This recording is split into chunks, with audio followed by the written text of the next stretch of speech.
네, 안녕하십니까. 박정우입니다. 네, 이번 방송은 STX 엔진에 대해서 이야기해본 시간 가져보도록 하겠습니다. 영상 하단에 좋아요 한 번씩 눌러주시고 이야기 시작해보도록 하겠습니다.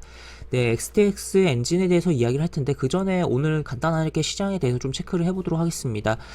우선 시장을 좀 보면은 지수, 코스피 지수 기준으로 했을 때 계속적으로 이제 부진을 했었던 최근이었다라고 볼 수 있겠고, 오늘 좀 받아치면서 굉장히 긍정적인 흐름이 나왔어요. 그리고 분봉상 보면은 계속 하루 종일 쭉 올라가는 흐름이 나왔다라고도 볼 수 있겠고, 일각에서는 이제 액티브 퀀트 펀드 자금이 대량 집행됐다라는 이야기도 좀 나오고 있긴 한데, 뭐 그거야 뭐 기사가 제대로 뭐 뜬다든지 그런 거 아닌 이상 뭐 사실 확인이 어려운 부분이긴 하고, 하여튼 뭐 루머 정도로만 봐야 되지 않을까 싶긴 하지만, 그럼에도 불구하고 어쨌든 기관의 자금이 긍정적으로 좀 돌아간 매수를 하면서 시장을 받쳐준 하루였다. 그리고 외국인이 선물 매도를 하지 않으면서 오히려 순매수를 해주면서 시장을 분위기를 살려주는 하루였다라고도 볼 수 있겠습니다. 그래서 그런 가운데서 특히나 어떤 이제 분야가 강하게 움직이는데, 기본적으로 대형주가 움직이고, 대형주 특히 뭐 삼성전자 좀 움직임이 나왔고, 뭐 그 외에도 대형주들이 움직였고, 정말 오랜만에 대형주들이 움직였는데, 그 중에 특히나 눈에 띄는 건 조선주였다라고 볼 수 있겠습니다. 조선주 같은 경우는 사실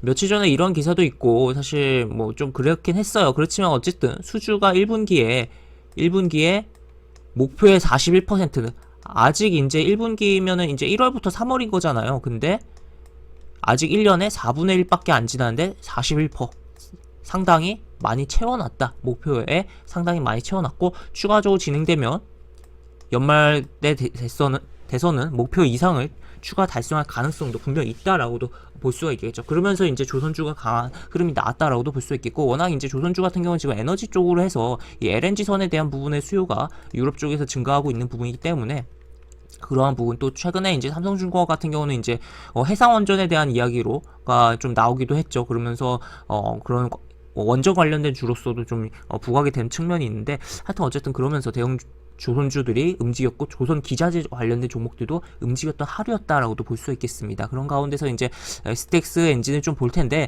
STX 엔진 같은 경우는 사실 이제 시장이 좀 안 좋을 때마다 굉장히 탄력적으로 움직이는 재미난 특징을 갖고 있는 종목이에요. 어제 같은 경우도 이렇게 움직임이 굉장히 강력하게 장중에 나왔었던 흐름이었고, 지금 차트는 뭐 이런 식으로 흘러가고 있는데, 지금 보시면 이때 60일 이동평균선 찍고선 확 움직였어요. 확 움직였는데 꼬리를 길게 달았습니다. 만약에 이 꼬리가 이제 여기 매물에 부딪히면서 이제 꼬리를 다른 건데, 어떻게 보면 그 매도가 정말 강했다면 못 이기죠. 이 꼬리를 못 이기고 뭐 하루 정도에 이렇게 양봉 나올 수 있지만 그 이후에 이렇게 빠지는데, 그렇지 않고 요거 먹어 올리면서 이 윗꼬리를 먹어 올리면서 주가가 올라왔다라는 거. 그래서 요 부분만 놓고 봐도 의미가 있네 라고도 생각을 해볼 수가 있는 부분이고, 그 다음에 차트를 좀 크게 보면은 지금 보시면 주가가 쫙 움직였고, 고점 찍고 쭉 내려왔어요. 내려왔고, 여기서 이제 거래량 크게 발생하면서 상한가 발생하면서 쭉 올라갔고, 이 자리가 여기 이 고점 라인, 여기서 고점 찍고서 다시 내려왔습니다. 내려오고 움직임이 나오고 있는데, 재미난 게 이제 어쨌든 여기도 고점 낮아지면서 움직임이 나왔지만 돌려지면서 움직임 나오는데, 재미난 부분은 보시면 이렇게 다시 하락 추세를 이런 식으로, 잘 안 거지네요. 다시 이런 식으로 대충 그어보면 이런 식으로 되죠. 이런 식으로 되고, 그리고 이제 요 저점 낮아진 것들을 대충 이런 식으로 그어보도록 하겠습니다. 그어봤을 때 지금 어떻게 보면 이런 하락 추세대가 형성되면서 움직였던 부분이에요. 추세대가 형성되면서 움직였던 부분인데, 그걸 뚫고 움직였다라고도 볼 수 있겠고, 그런 가운데서 다시 좀 지우고 다시 그어보죠. 뭐 이런 식으로 대략적으로 이제 그어보면 한 요 정도죠. 요 정도 사이즈인데, 이 사이즈만큼 거의 이렇게 딱 움직이면서 뭐 고점이 잡히고 움직임이 나왔다라는 거죠. 여기서도. 그래서 어떻게 보면 이제 박스적인, 그냥 이렇게 단순한 이렇게 수직적인 박스가 아니라 이 추세대의 이런 약간 동일한 사이즈의 이러한 박스로서의 움직임이 분명히 나왔었고, 그 다음에 뭐 여기 이제 저항도 있고 하니까 밀리면서 움직였는데, 지금 그걸 또 어제 뚫고선 그 위에서 움직임이 나오고 있다라고도 볼 수 있겠습니다. 그러면 이 박스만큼, 이 추세대의 박스만큼 또 혹시나 이렇게 움직임이 나와주지 않을까 싶은 상황이고, 움직이면서 또 여기 고가에 대한 돌파에 대한 기대감도 형성되고 있다라고도 표현을 해볼 수가 있겠죠. 그래서 지금 현재 흐름에서 바로 이렇게 지금 여기에 대한 부분도 지금 계속 건드려줬고, 또 이렇게 살짝 종가도 올려놨으니까 바로 이렇게 치면서 움직여주는 게 당연히 이제 가장 최적의 베스트의 흐름이겠다라고도 볼 수 있겠고, 그렇지 못한다면 아쉽게 움직이더라도 지금 여기서 잡아준 이 60일 이동평균선에 대한 부분을 지켜주면서, 만약 이렇게 조정으로 이 직선 이제 수직의 이런 사각형 이제 박스로 넘어가더라도 주목을 해보는 게 좋을 것 같은 종목이 STX 엔진이다라고도 볼 수 있겠습니다. 그리고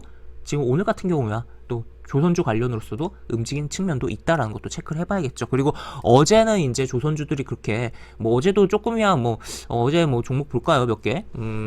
삼성중공업 볼까요?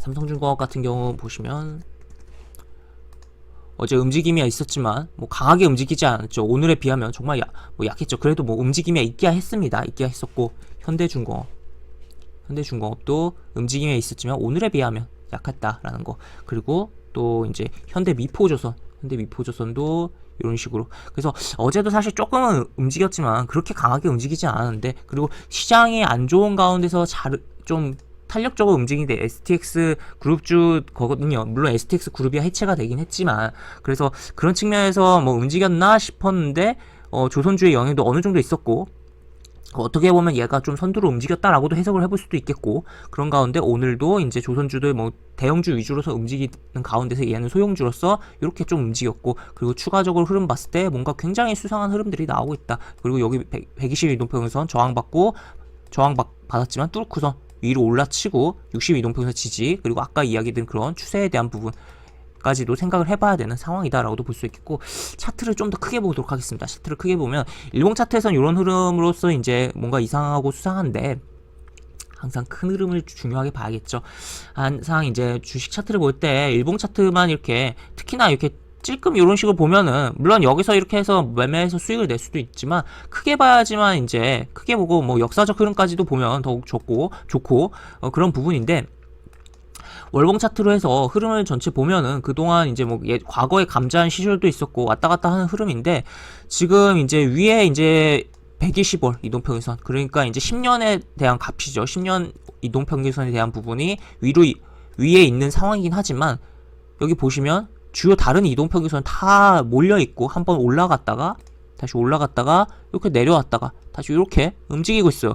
이런 가운데서 한번 여기 헤딩하는 10년 이동평균선에 대해서 헤딩하면서 움직임이 나오지 않을까, 그리고 뚫지 않을까에 대해서도 기대감을 가질 수가 있는 상황이다라고도 저는 보입니다. 그래서 긍정적으로 좀 보면서, 지금 단기적으로 바로 뚫고 올라가서 여기 고점까지 넘기고 쭉쭉 가면은 당연히 땡큐겠지만, 만약에 이제 그렇지 못하고 여기서 또 막히고 움직이더라도 60일 이동평균선 이탈하지 않는 선에서 일봉상으로는 보면 좋을 것 같다라고 볼 수 있겠고, 추 60일 이동평균선 이탈을 하면 안 좋은 흐름이에요. 안 좋은 흐름이지만 단기적으로는 그럼에도 불구하고 큰 흐름에서 좋은 흐름이 나오고 있기 때문에 주목을 하면서 봐야 되는 종목 아닌가 싶습니다.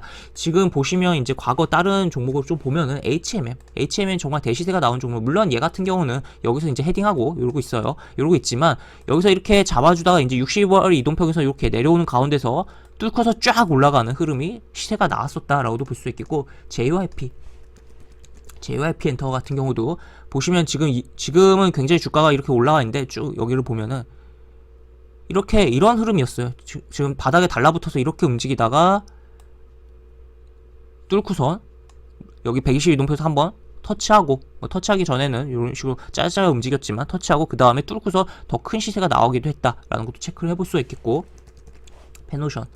페노션에 대해서도 아직 얘는 뭐 여기 120월 이동평균선에 대해서 그런 부분이 없지만 이렇게 왔다 갔다 하는 흐름, 물론 지금 여기서 굉장히 이것 때문에 굉장히 쪼그라들어서 보이긴 하지만 이 구간이 굉장히 흐름이 컸어요. 그 일봉 차트로 해서 보면은 보시면 이러한 흐름이 나왔다는 거죠. 그래서 그런 측면에서 STX 엔진도 우리가 주목을 해보면서, 지금 뭐 월봉상에서 이런 흐름이 나오고 있고, 지금 그런 가운데서 이제 뚫을지 여부라든지 그냥 터치만 하고 다시 한번 조정을 주면서 움직일지 여부 생각을 해보면서, 그리고 또 더 큰 차트는 이제 연봉 차트인데, 보시면 이 5년 이동평균선 저항받고 10년 이동평균선 저항받았는데 살짝 뚫으면서 지금 올라가 있거든요. 그리고 올해 22년이 아직 끝나지 않았어요. 끝나지 않았는데 거래량 더 많이 발생을 했다라는 거. 그래서 굉장히 좀 기대감을 갖고 봐야 되지 않을까라고 좀 생각이 드는 종목이다라고 정리를 해볼 수가 있겠습니다. 그래서 이런 종목 하나 있다라는 거 체크를 해보고 조선 관련된 종목이다라는 거. 그래서 지금 너무 차트에 대해서만 집중적으로 좀 이야기를 한 것 같기도 한데 개별적인 기업의 기본적인 내용은 시청자 여러분께서 한 번 더 찾아보시면 좀 좋을 것 같다라고까지도 정리를 해볼 수 있겠습니다. 네, 이렇게 볼 수 있겠고 영상 하단에 보시면 설명과 댓글 부분에 동일한 링크가 들어갑니다. 이 링크 타고 들어오시면 제가 운영하는 무료 카톡방으로 입장할 수 있고 입장하시면 여러 가지 장주 시황 관련 코멘트, 속보 관련된 부분 여러 가지 부분들 올려드린 부분 있으니까 이 부분 참고해 보시면 주식하시는데 많은 도움이 되지 않을까 싶습니다. 이상 박종호였습니다. 네, 감사합니다.